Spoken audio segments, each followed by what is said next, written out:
Good evening, Chiefs Kingdom. It's been a long weekend, a long week, actually, but the NFL Combine is done. It is over. A few results are still slowly trickling in as we're getting ready to give you all the information and build up the athletic matrix. But this was one of the pillars of the offseason, and your Chiefs were involved in it. A lot of evidence points at some of the guys we've already talked to you about and some of the guys that we're going to talk to you about. Welcome in. It is Sunday Night Live on RGR. I'm Ryan. This is me going rogue on this channel. I see a lot of friendly faces. Thank you very much for all of you being with me on a Sunday night. We're going to continue to grow this. And Dan just got home from the Combine. He's a little wore out, so it's just me tonight. We're going to kind of make Sunday nights a special night in that we're going to do a little bit of everything all off season long. We'll do a little bit of maybe some pre-recorded stuff. Maybe we'll do some lives. We're going to do some of Dan, some of me, some of us together. What's going on, everybody? You never know what's coming on Sunday night, so make sure you keep track of us. Nice to see you all. Excuse me. I didn't make it myself. Been under the weather all weekend, and you can probably hear it in my voice, so don't know if I'm going to be able to give you a whole hour tonight, but we're going to do our best and see where we get to. Hope you guys are doing well. Terry, thank you. Knicks fan, thank you. Jeremy, Brenda, Casey, nice to see all you guys. Gary Holland is in the house. Give our mod a nice hand. Duncan Idaho, nice to see you. Lots and lots and lots of stuff going on today. We're going to take some of your questions tonight. Going to talk to you about some of the prospects that stood out to me in some positive ways from the testing, from the on-field drills, a little bit of both because been in bed a lot this weekend. And with the family the rest of the time, but I did see quite a bit of it at night. So I'm sure you guys have questions.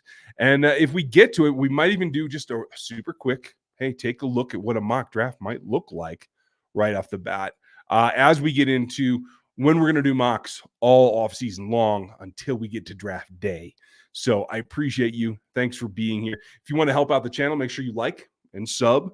Become one of us and get on the memberships. Get that bell clicked as well. The memberships help us out. They help you out. They give you all the information. I'm going to have a sneak peek up on rogueapc.com of the athletic matrix. Very, very unique year here at the Combine in that there were so many people who chose not to run, not to participate, or to show up and not do anything at all. I have some qualms about that. You're going to get a piece from me on NFL 33 this week, as well as some of our other contributors. So make sure you get signed up for that as we go through draft season. That's what it's all about.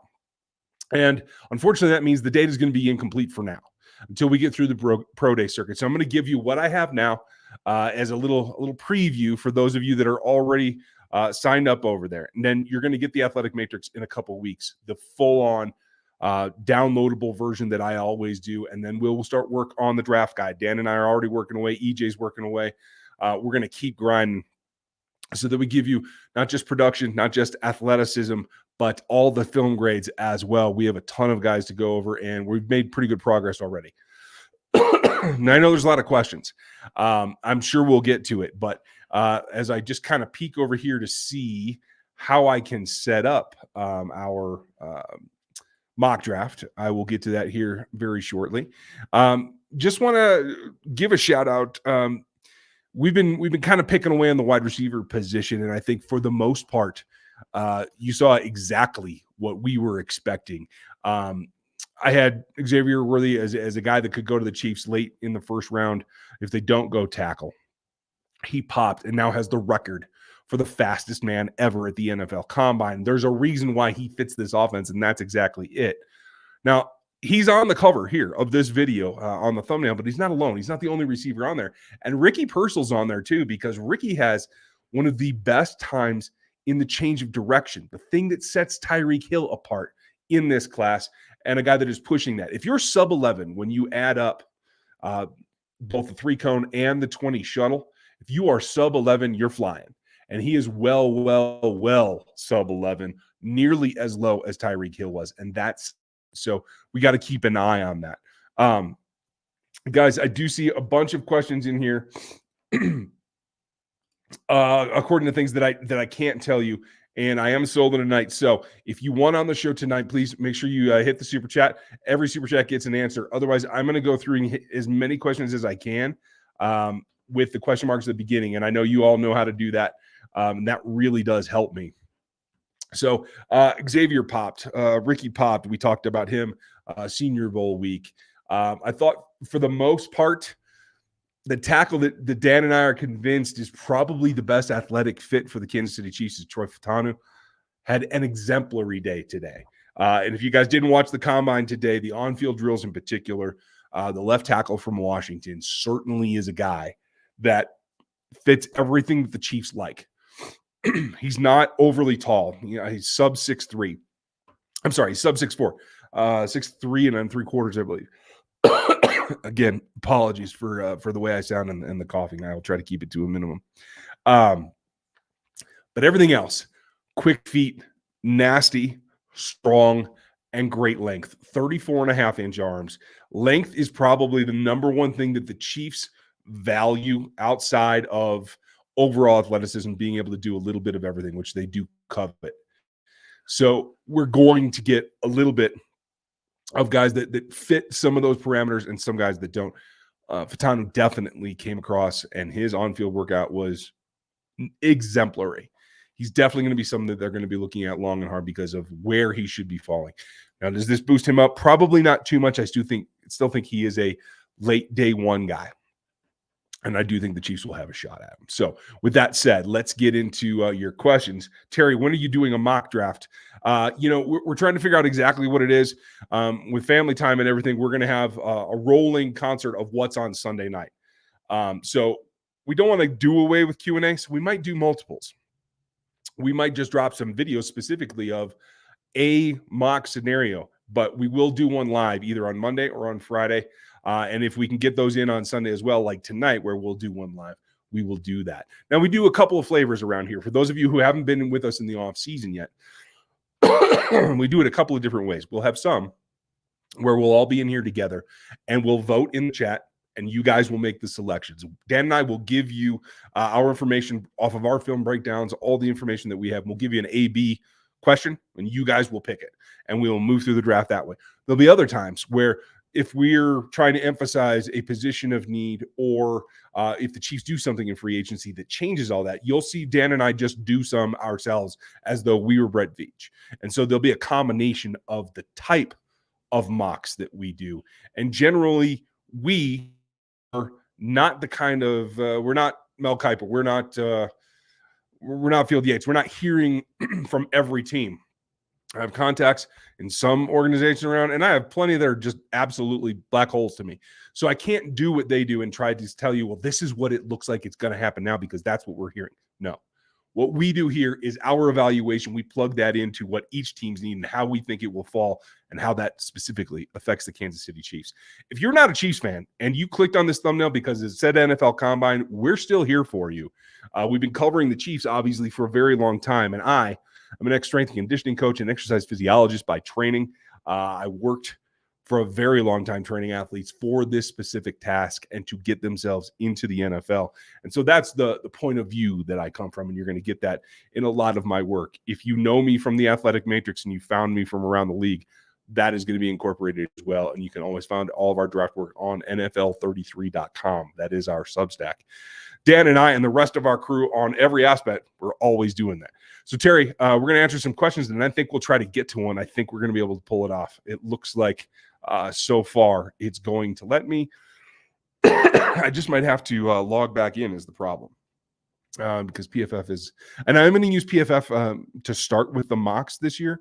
We'll see if we get to somebody else that actually is solid, but we're going to start with PFF as it's up and running, and I've done a few over this weekend that have been the actual app works and is consistent. So that's what I'm looking for. What do you think about Curtis Samuel in the offense? I think it's a possibility. I don't know that there's enough meat and potatoes there for me. It would depend on cost, of course, but I think that Samuel could come in and give a spark for sure, but I just don't know if it's a down in, down out, if you can make an investment that he gives you enough offensive lift. So I would hold tight on that. Let's see what they do in the first round of free agency, if they get anything done. And then obviously as it goes on, we'll take a deeper look at it. Patrick, nice to see you. Does Worley actually have the talent to justify a first round pick? I assume you mean. You got a 4.21 is insane, but John Ross was a bust and was overdrafted due to his speed. You're absolutely right. But Xavier has shown himself especially he was a little bit beat up this year, and that is the concern with him.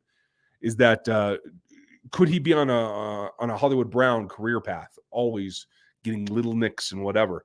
If you go back to last season, 2022, he was elite at tracking the ball. He never had any issues. He runs clean routes. He helped a young quarterback adjust. With a guy who knows where he's supposed to be, he has all the talent to get it done. And it's going to be a theme for me this year, and you guys are going to hear it quite a bit. One of the core aspects, core traits that I'm looking for in every wide receiver that the Chiefs could possibly take is the ability to track over their head, because it has to be a deep threat, at least part-time, for you to play in this offense. Because as great as Rashee Rice has become, he's not that just chuck it up and let him go run under it. It's not his necessarily his game at the pro level. It was more so at SMU, but the level of competition has changed that a little bit. And quite frankly, they need a burner over the top. So the other guy that stood out to me, and I know Aztec, you nailed it here, and a lot of worthy questions here. And I appreciate you guys for bringing them up, given that Dan and I were pretty adamant about it just last week that, this guy's not only going to burn, but he's a fit, and that's a big deal. The other guy really stood out is my guy, Dunze. Did everything that he needed to do. I was actually really happy. I had a friend that was on the field and timed Polk in at sub 4.5. He was officially at 4.52, which I think is plenty fast for him. It's faster than Rashee timed, but not the burner. I think what you want to do is you want to give a little bit of justification. But let's be real. The reason the Chiefs' defensive secondary and specialty and the edge group has come along is because of their speed. They need to do the same thing at the wide receiver position. So no matter whether it's a bigger bodied guy, whether it's a small guy, whether it's a slot only guy, whether they're trying to move Rashee out to the edge or they want him to stay in the slot, speed across the wide receiver group. That's really what's on the plate for this. So Aztec, thanks for the question. And I think that pretty much wraps up where I'm at with Xavier. Not happy about the injuries, but his talent is at catching the ball, getting loose, and to the point where you can throw him some deep balls that he will track over his head with the best of them, including Dunze. Austin, at this point, I see LJ getting traded and would love to use the cap to sign Mike Evans and have extra draft capital. Do you think they go OT in the first if that's the case? Yes, if you got a star, a Hall of Famer like Mike Evans, and make no bones about it, Mike Evans will be a Hall of Famer. If you were able to get him onto the roster in free agency before the draft, then yes. They can afford to move up. They can afford to expend some draft capital. But that seals it.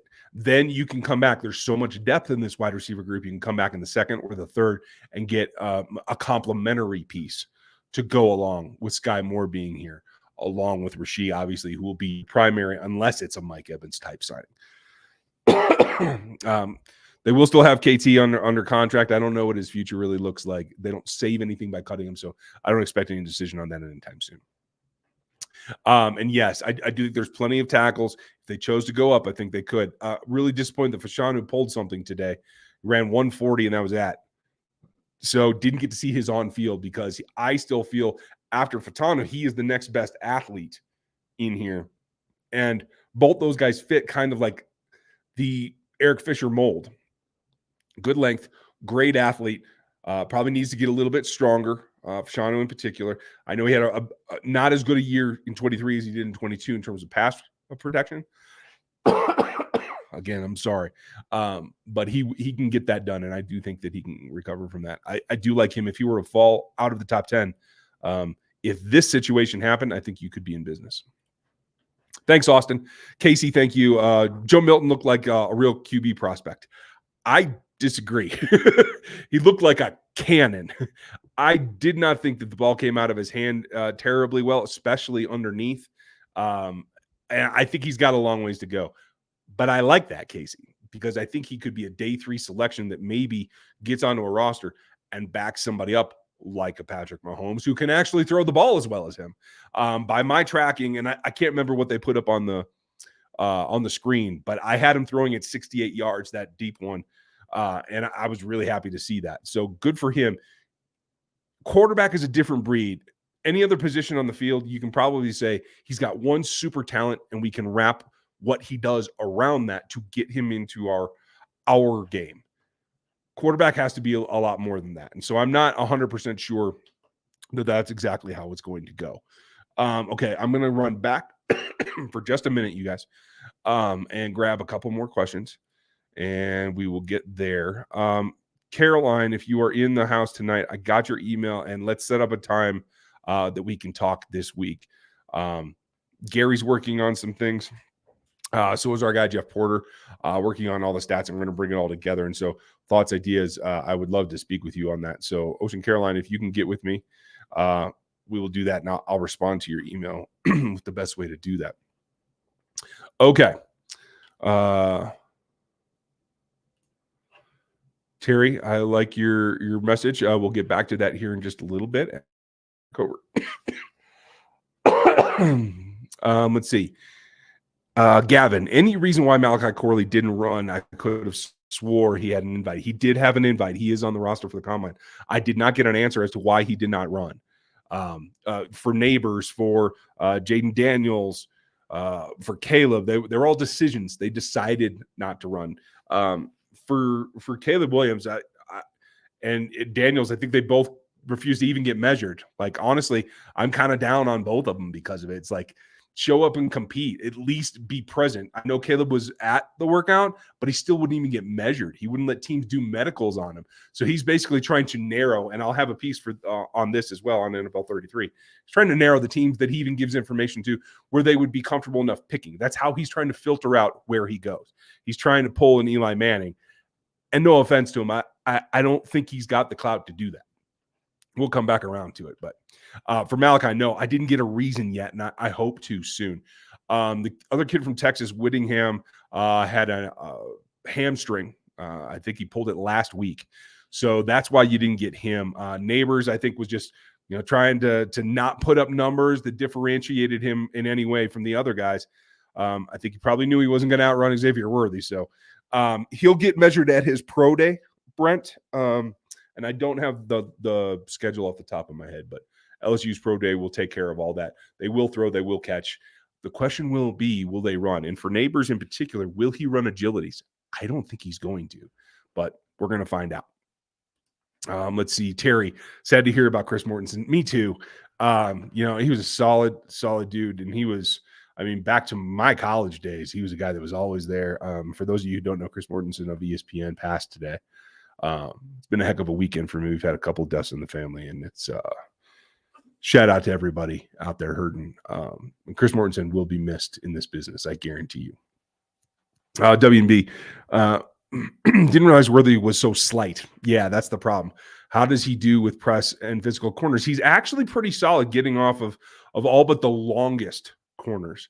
I feel like his handwork is pretty good. I've done a couple of games, and I saw him live twice this season, twice last season. I'm really interested to see what Dan's evaluation is, because he's heading up the wide receivers this year, whereas I'm kind of coming up behind, and I'm doing the quarterbacks and the edges, and we're both doing tackles. EJ's got the secondaries. We're getting some interior D-line going. We got it all going. But I think Adonai Mitchell, Adonai, I'm not sure how I'm supposed to say his name. I've heard it pronounced multiple ways.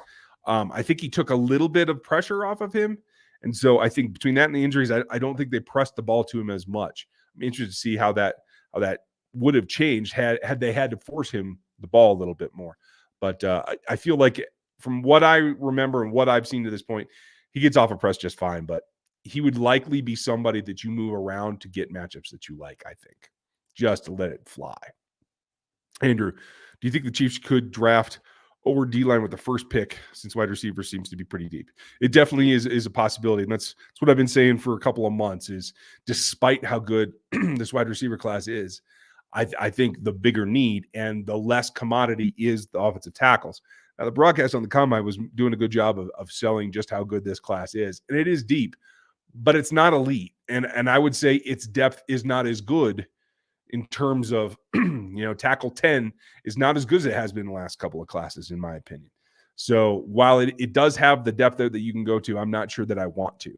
So I would say go up there and get it. The D-line is pretty scarce.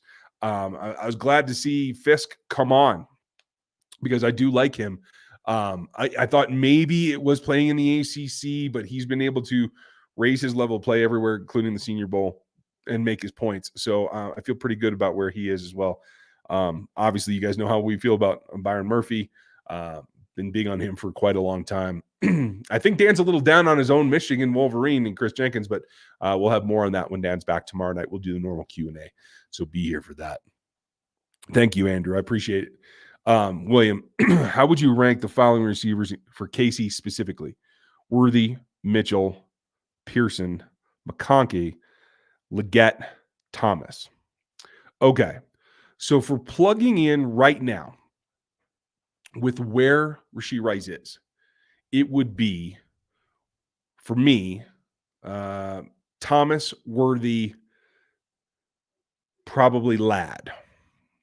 In terms of moving Rashee to more of an X role where you have more snaps out of the slot, then it would be it's a tougher one. Probably for me, it would be Ladd, Pearson, then Leggett. I think he can run out of there. I know he didn't much. I think the worst fits are Mitchell, who I think is a 50-50 ball guy. He's a contested catch guy. I don't see him run away from teams, and I don't see him understand zone coverage as well as I would like. Leggett, I don't think is as much of a burner as everybody thinks. He's got long speed, but getting there, I don't know that he's going to get open and help you in the ways that he should. I don't see him as the underneath threat like Sammy was, where you can hit him with slants and digs and let him run. Generally, I'm not super huge on him, but I like Thomas. I like Worthy. I like McConkey just a little bit less, and Worthy just a little bit less. That's kind of where I'm at. But thanks, Will. Appreciate you, and thanks for the 28 months of being one of our members. And folks, you got my Super Bowl notes. You should have those available. If you haven't seen those, the link should be in the community tab specific for you members. And if you want to get some more about behind the scenes, I'll probably give you a little bit of a rant this week about some of the things that really got under my skin here in this last week at the Combine. But we'll get to that. Kev said, and thank you for the super chat, Kev. Fan of Pearsall. What difference between him and Ladd? I think Ladd's breaks are a little bit cleaner. And I do think in terms of ball handling and being a guy that is forced the ball a little bit more, it feels like Ladd's a little bit more prepared for that. And that's just a perception on my part. I think physically, Pearsall can do, and I don't know if it's Pearsall or Pearsall. I'm going to probably just go back and forth until I hear from the kid himself. And I have reached out to his agent, so if we can get him on the show, we will. But I do think that Ladd can do a little bit of everything, whereas I would like Ricky to probably run inside for me a little bit more. I think he can go outside and be fine, but I think I like him inside a little bit more, whereas I know Ladd can do both. That's probably the big difference to me. Favorite of the 8 Mizzou prospects? That's a good question. I like the corner. Abrams Drain, is that how you say it? And Darius Robinson, I definitely think is – I don't see him as an edge. I see him as an interior pass rusher. I don't see him as a day one guy. I don't think the league does either, but I definitely could be wrong.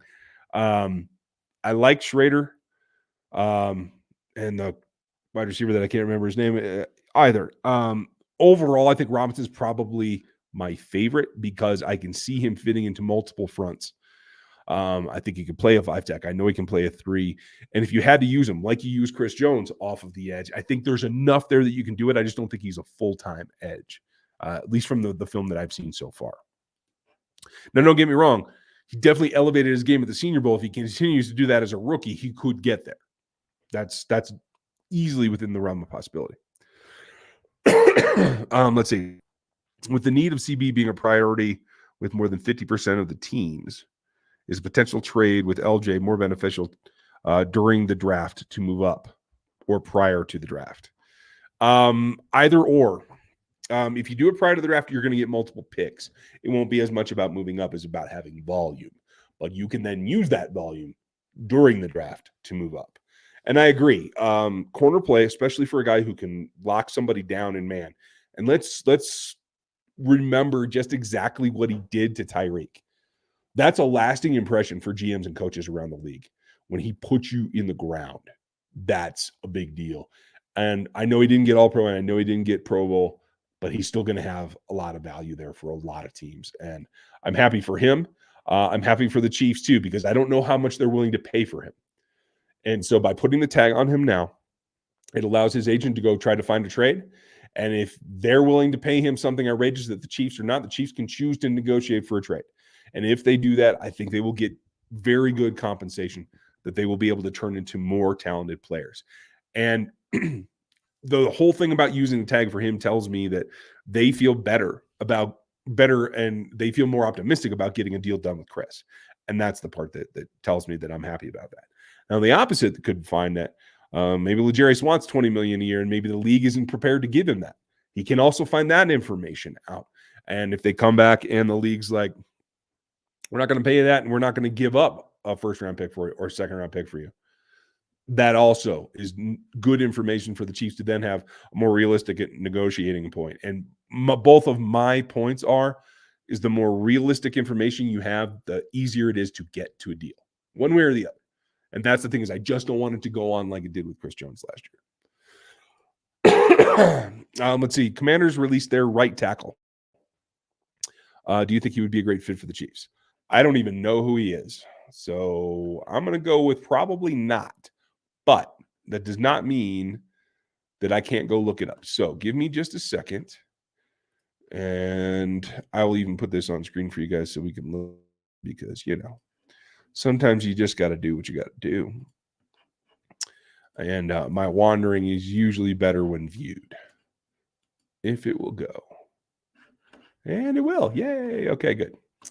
So let me narrow that up just a touch. There we go. Okay, so we go to Washington. And we go to blocking. Who is their main right tackle? Was it Charles Leno? Because Andrew played for them quite a bit. Old friend Andrew Wiley. I would not bring in Charles Leno. And it looks like everybody else was a backup. So I don't think either of them would be designated to come back here, Carlos. I don't know that Wiley, if the team wants Wiley back, I'm not sure. I can revisit that tomorrow, though. Let me take a check and make sure that you're talking about Charles Leno, and we can get back there. Or Carlos, throw another comment in, and I'll check it here in a second.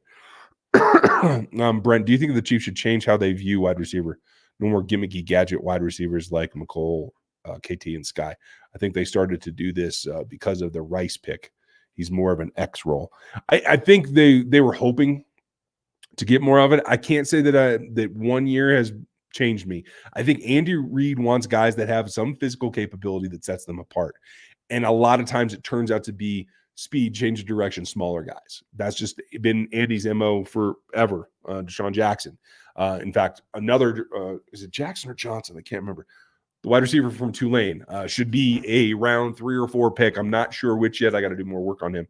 But he's the kind of guy that I think Andy Reid's going to like. I like Flournoy from Southeast Missouri. So I think he's a day 3 guy that could end up and do something for the Chiefs as well. So keep an eye out for them. Duncan, would you bring in Tyron Smith or Bakhtiari for a physical? I mean, it can't hurt, but in the end, I don't think I want to pay either of those guys. So that's the prohibitive part. When you have 20 wrapped up in your right tackle, it's hard to go spend another 25 on the left, right? So I'm not sure if that's the way that we go. So that's kind of how I feel. Just grabbing some others and making sure that I didn't miss this. Nope. Okay, I think we're good. I think we covered Worthy. We'll do more Worthy questions tomorrow because we want to get Dan's opinion too. So I'll probably drop it for tonight if you guys don't. It can't hurt to do a physical, Duncan. But again, I don't think I want to pay those guys. Let's see. Lentavius, do you think Hills will try to keep us from Worthy? And if so, do we get A.D. Mitchell instead? They are not the same player. They don't do the same thing, and they are complementary to each other. But I don't think if Worthy's not there that you go to Mitchell. I don't think with that at all. And I think there's going to be better options to fit this offense. You have to throw Mitchell jump balls, and I don't think Patrick or Andy want to do that. Just my take, but will the Chiefs dump Sky and Tony? Not right now, Kevin. No, they won't dump Sky at all. He's on a rookie contract, and they're going to continue to bring him along like they do Clyde Edwards-Helaire. But there's no reason to part from him because you don't save any money. He's on a rookie contract. He's cheap. He knows the offense at least enough to continue to try to develop. So he'll be on the Clyde Edwards-Helaire plan as far as I'm concerned. Tony is a bigger question because you don't save anything. But if he keeps acting up, if he keeps distracting the team from what they're trying to get done, then I could see them moving on because at that point, if you're not bringing something positive, then you're not bringing anything worth keeping. And so I could see them move on. I just don't know how they feel or if that can be corrected or not. Thanks, Kevin. Thank you, Terry. Report just said that Snead is looking at a deal in KC. Good. And so what that means is that his agent went to the combine like they all do, and they started having conversations, and the league told him, hey, we ain't paying you $20 million a year, bro. Maybe they're not paying him 18. And if that's the case, then the Chiefs can come back and say, hey, we wanted to offer you like 15, 16. How's that look now when you know that there isn't that pay bump out there for you? And that's exactly what the early tag or the leak of the early tag, because they're not actually placing the tag until tomorrow. That was the whole point, is again, just so you can go get more information from both sides so they can come to a deal easier and not have to have a my opinion, your opinion. Well, the league's already told you what they think and what might be out there for you as an alternative. So I'm happy for that. I would love to have both him and Chris Jones back. That's my goal. Olaf Shanu, they said he tweaked a thigh muscle. Oh, I thought it was a hammy. Okay, never mind. And so he only ran once. Yeah, you're absolutely right, Dorian. And that's a shame because for probably no other group is the on-field work more important than offensive linemen, in my opinion. Because it's hard to get a route running feel against air. It's hard to get, contact feel for corners or anything. But offensive linemen, the way that they move there and the things that they can do, especially on the pulls and on the fold blocks, like that's actually useful information. And I feel I get a lot out of that. If you guys were watching it, you saw Chris Ballard down there on the field, and I'm with Chris. I think that's highly, highly useful.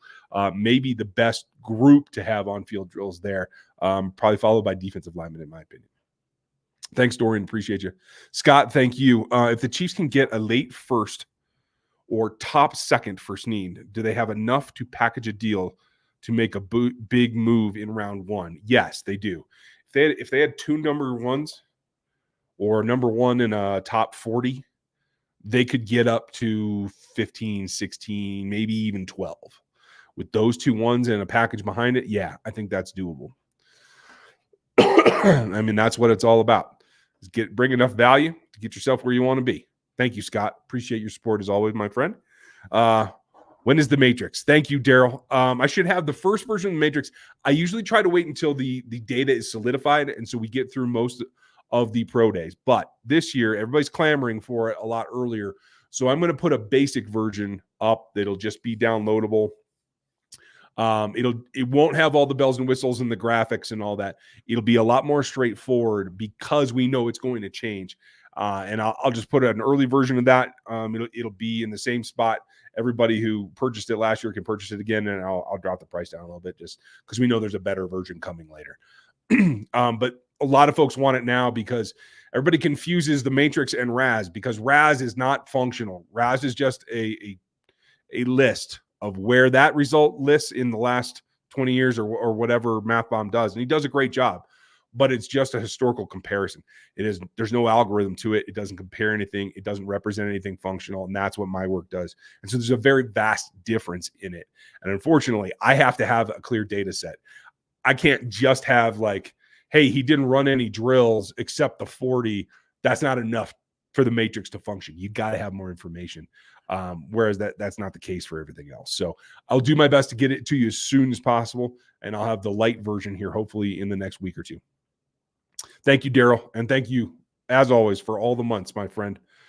Steam and Demon, hope you're doing well. And thank you for the support. Watched Joel at Combine. Can you go over why O-linemen run the 40-yard dash? O-linemen go backwards. Well, if they're good, they don't go backwards. They should be able to run the ball and actually move forward. But you're absolutely right. A 40 for a lineman is nothing. They only do it out of tradition. That's it. And because they have historical data going back forever, it's a comparison point. But even I think they did a better job on the broadcast this year of really getting down to the nuts and bolts. Is the only thing that matters for an offensive lineman is the 10. The 10's what it's about. You want broad jumps rather than vertical jumps on offensive linemen, and you want the best 10 you can get. Now, you're going to see some guys that are great going forward. From Wyoming had one of the best 10 splits there was, but the guy can't move laterally for nothing. He bobs up and down. His pad level changes. It's a problem. Crum is a day 3 prospect that needs development, right? But he's one of the best offensive linemen in this class to go straight ahead in the first 10 yards. So it all comes together, and that's why the matrix combines all the metrics into one matrix that gives you functional, actual performance, and that's the big difference. You have a good point though that in pass sets you are generally moving backwards, and so that's why again the on-field drills for the offensive linemen are more critical than any other position group, in my opinion, for exactly that reason, Steven, because you get an idea of what they actually have to do on the field. Scott, thank you, buddy. If the Chiefs were to make a big trade up in round 1 for cap reasons, is it better to have a wide receiver or a left tackle on a rookie contract? Right now, it's still, I think, just slightly better to have a wide receiver, but the wide receiver market is booming. And so it's not going to make much of a difference at this point. I want to say it's like $2 million at the most is the difference in the franchise tag numbers. Now, everything else, like second contract, is obviously all based on performance. So that's harder to gauge, but that's exactly what goes on. Okay, I'm going to do one last roundup, and we'll do a quick mock and just take a look at what options they might have in the first, say, 2 or 3 rounds. So last call for super chats, if you guys wouldn't mind. Idaho, I made $100 bet that Worthy goes in the first 2 rounds. Was that a good bet? Yes, I do believe. First 2 rounds, yes. I'd be a little bit nervous if it was first round. I don't know that he has that good a film. He'll get bumped up because of his speed for sure. But top 2 rounds, absolutely. I think you are in the money, my friend. Caroline, awesome. How did your favorite tight end do? Sometimes things just happen. He did not run well. My kid Holken from CSU. Honestly, I think something happened to him because his time. I think he came out at 4.7 flat. Is drastically slower than what I've seen him do on film with comparative guys. So I'm not sure. We're gonna have to see what happens at the pro day. I'm gonna try to get to the CSU pro day because I think Muhammad Kamara is a prospect as well, and one that the Chiefs can maybe take later in the draft. I think he's going to be a late day 2 guy that they could pick up another edge rusher that I think is really, really interesting. Both CSU guys. I'm going to try to get to the CU pro day as well. And Caroline, I will give you an email here so we can get in contact this week. Heard Daniels, Jeremiah or Ardan, Andrew, and it said he wasn't participating in the comments, so there will be more interest in his pro day. And other teammates will have more eyes on them too. Do you buy that? No, I do not. And I'm not sure there's Bama, there's Georgia, maybe Texas. Those are the only 3 schools I could even think are even close to being bigger than LSU's. LSU will have the entire contingent of the NFL there. So yeah, I don't buy that at all. They don't need any more attention.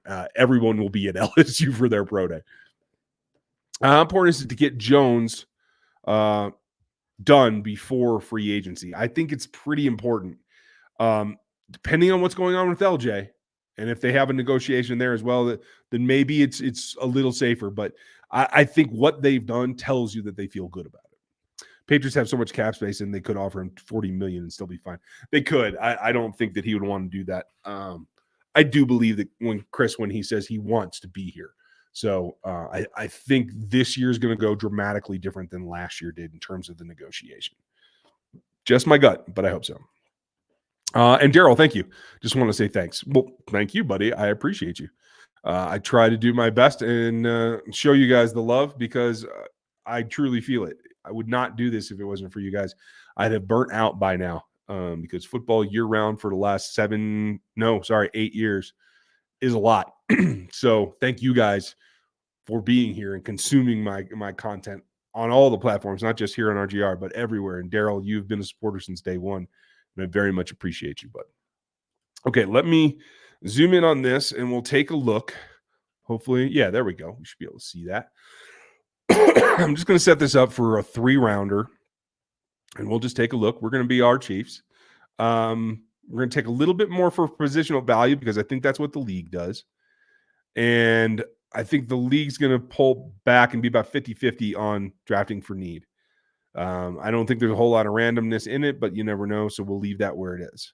So let's take a peek here. We'll get it started. I'm not going to trade up or anything tonight. We're just going to take a simple look at what it looks like right now. So we're just going to stay where we're at. We're not going to trade picks at this point. We're just going to start it. We're going to see what comes to us.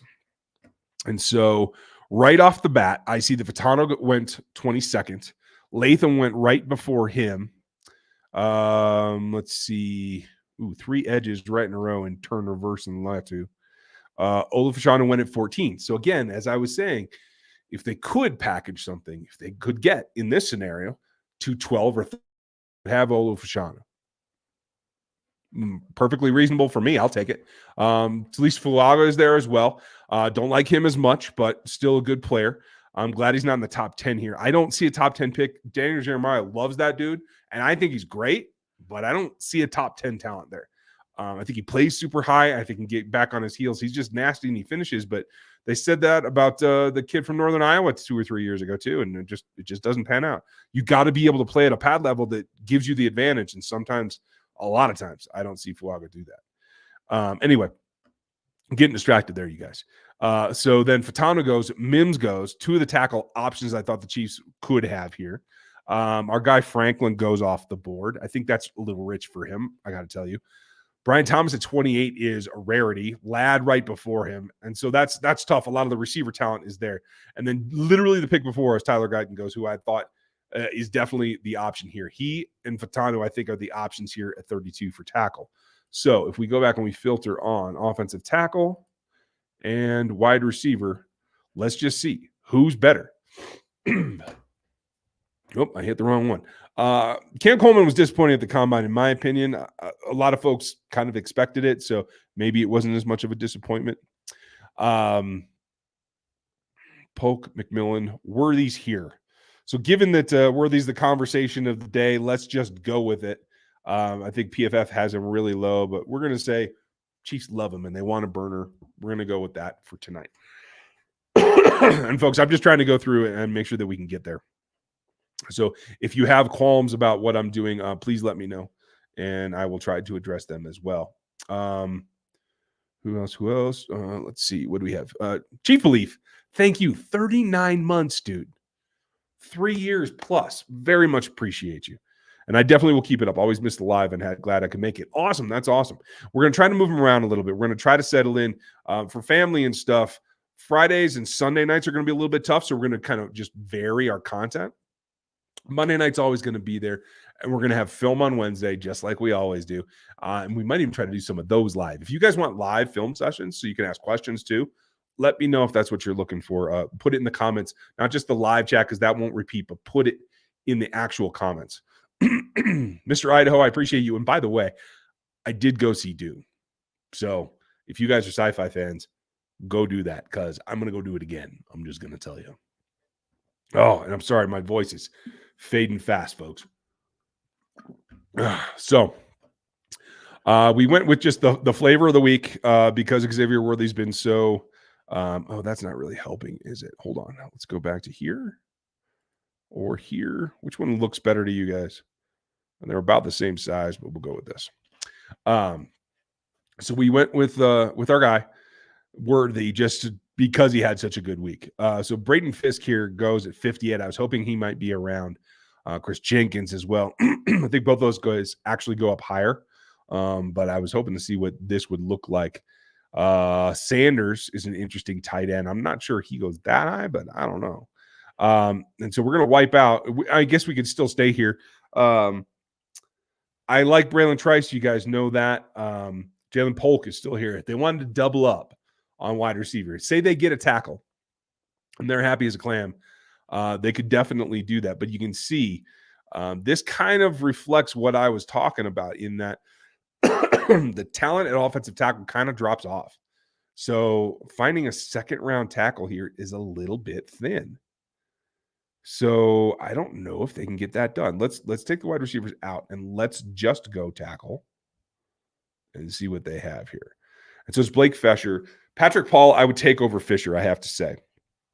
Because Paul can play on the left side as well. Pooney's totally underrated here. Pooney should have already gone off this board because he can play every position on the offensive line. Christian Jones is a backup idea for me for round 3. I have a third, fourth on him currently. Haven't done everything yet. But I would go Patrick Paul here if I had to take a tackle. But overall, who's the best player on the board? It might be Braylon Trice. He is the pressure leader for college football for the last 2 years running. That includes Will Anderson. So that is huge. I like Johnny Wilson, but I think he could be the next wide receiver that converts to tight end, like Jody Fortson. I don't believe he'll go at 72.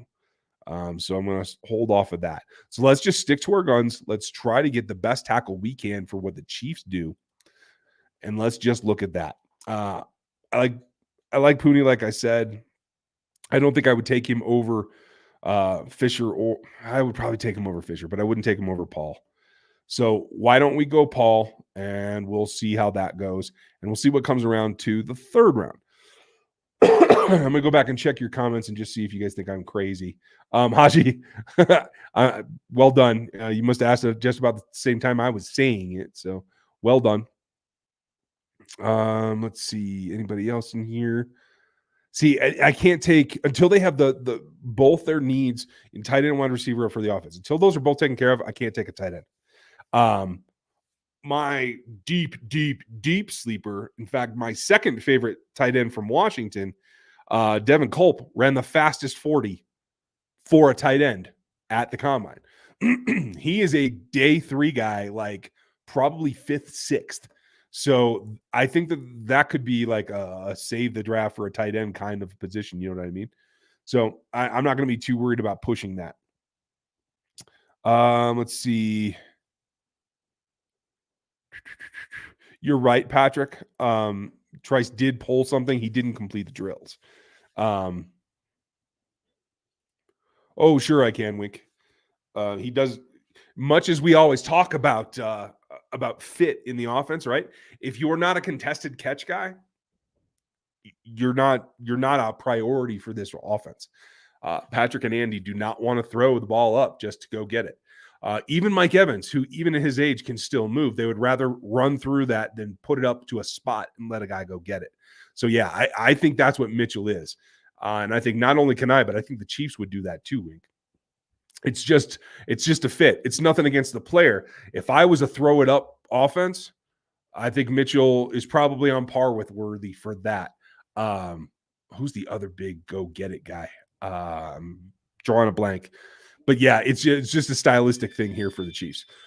Can we look DL here? Yes, let's take a look at that. Could we see Humphrey move over to left guard once Tooney calls it a career? It's a possibility, but I probably doubt it, Kevin. I think it's easier to find a quality guard than it is to find a quality center, to tell you the truth.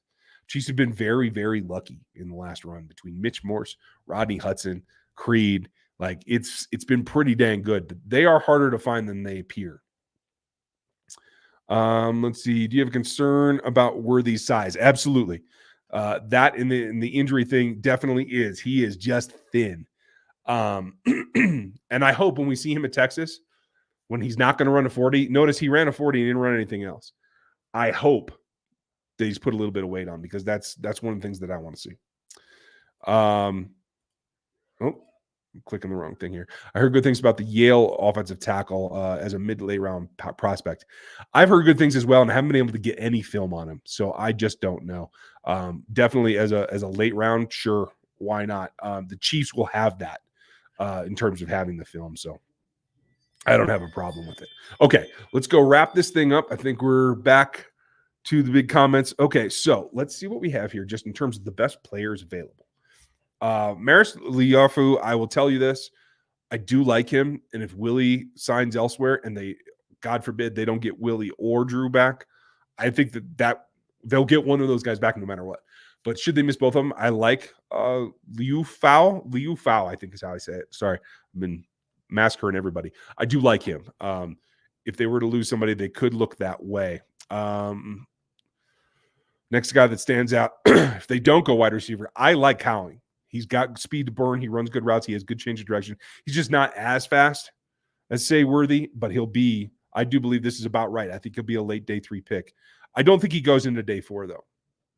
I like Lloyd as a back, but I won't, you guys know me, I won't draft a back before like the 6th round, if at all. I like Cam Hart as well. I think he could be a player in this defense. There's Christian Jones. Bo Limmer had a rough Senior Bowl, but that's Devondre Sweat. And here's my guy Muhammad Kamara from CSU. He's somebody that I just want to take a look at. I would love to see him in the Chiefs uniform as a rotational pass rusher. He's not going to be an every down guy, but we could, according to this, we can get him later. Oh, and my sleeper. Everybody forgot about Will Shipley.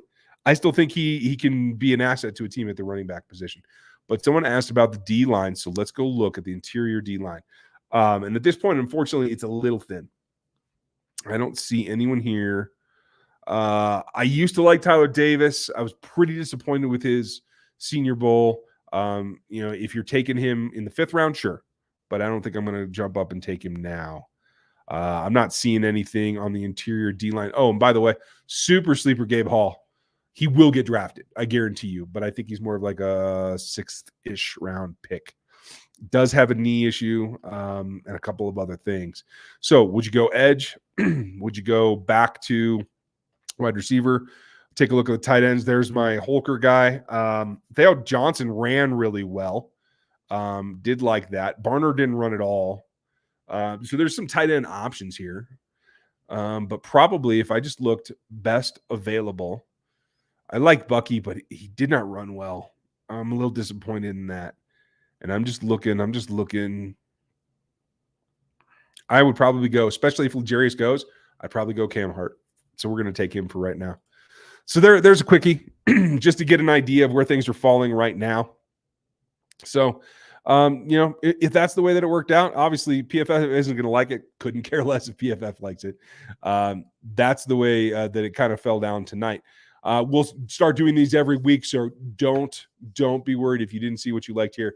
And we will do a fair number of those where you guys are going to make the picks. Dan and I will narrow it down to an A-B choice, and you guys will make the call. So before my voice completely dies, I'm going to say goodnight.